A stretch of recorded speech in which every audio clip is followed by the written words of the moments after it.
Assalamualaikum warahmatullahi wabarakatuh. Perkenalkan, nama saya Nikmawati Indah Pratiwi Hadai, mahasiswi aktif program studi S1 Psikologi Universitas Muhammadiyah Gorontalo. Di video kali ini, saya akan membahas tentang metode WOOP atau WIS, Outcome, Obstacle, and Plan, khususnya dalam membantu kita untuk belajar. Berpikir positif itu penting untuk mewujudkan cita-cita. Kita nggak boleh jadi orang yang gampang nyerah. Mau lulus SBMPTN, ya kita harus berpikir positif dulu. Harus yakin kalau kita itu bisa. Mau juara kelas, yakin dulu. Pasti bisa. Tapi ingat, kita juga nggak boleh berpikir positif secara berlebihan. Segala sesuatu yang berlebihan itu nggak baik kan? Karena menurut psikolog dari New York University, Gabriel Oettingen, berpikir positif secara berlebihan dapat membuat kita kehilangan energi untuk berjuang mewujudkan cita-cita. Ketika kita terlalu yakin bisa lulus ujian, ini malahan bisa bikin kita jadi malas untuk belajar. Malas belajar, ya bisa nggak lulus ujian.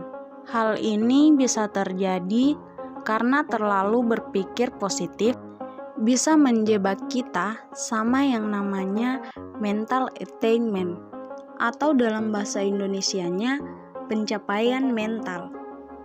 Mental attainment adalah kondisi di mana otak merasa sudah mendapatkan apa yang kita inginkan dan membuat kita menjadi malas untuk berusaha. Penelitian lain yang dilakukan oleh University of Waterloo, Kanada, tentang berpikir positif akan meningkatkan rasa percaya diri seseorang, tetapi hal itu hanya berpengaruh pada orang yang memiliki kepercayaan diri yang tinggi. Orang dengan kepercayaan diri yang rendah nggak akan terpengaruh. Jadi, kita harus gimana dong? Apa harus jadi orang yang berpikiran negatif dan putus harapan? Ya, nggak gitu juga sih. Berpikir positif itu tetap perlu, tapi harus tetap realistis. Ini namanya mental contrasting, atau dalam bahasa Indonesianya pengkontrasan mental.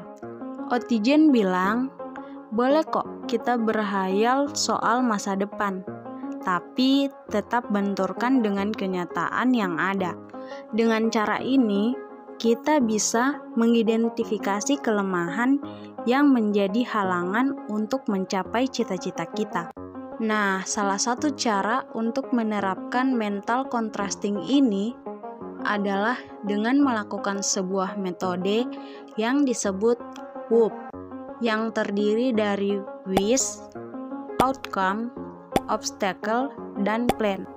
Contohnya, pertama, WIS atau harapan. Buat keinginan dulu. Apa sih keinginan yang mau kita raih? Misalnya karena dalam waktu dekat akan ada ujian, kita bisa berkeinginan dapat nilai bagus dan lulus ujian. Kedua, outcome atau hasil. Bayangin gimana rasanya kalau kita itu berhasil lulus ujian. Seneng kan? Lega gitu, dapat nilai yang memuaskan. Intinya, kita tetap harus berpikir positif. Yakin kalau kita bisa, tapi tetap jangan berlebihan. WIS atau outcome ini adalah bagian dari berpikir positif, tapi itu aja belum cukup, karena kita juga harus lihat kenyataannya lewat tahapan selanjutnya, yaitu obstacle atau hambatan. Apa sih hambatan yang bikin kita nggak bisa mencapai WIS kita? Kalau kita pengen lulus ujian tapi malas belajar dan lebih suka main sama teman, itu adalah obstacle kita, malas belajar dan kebanyakan nongkrong. Nah, terakhir nih, plan atau rencana. Kita harus punya rencana untuk menghadapi obstacle kita. Rumusannya, Jika terjadi halangan, maka lakukan suatu aksi. Nah, itu tadi contoh penerapan metode WUP dalam belajar. Sekian dan terima kasih. Wassalamualaikum warahmatullahi wabarakatuh.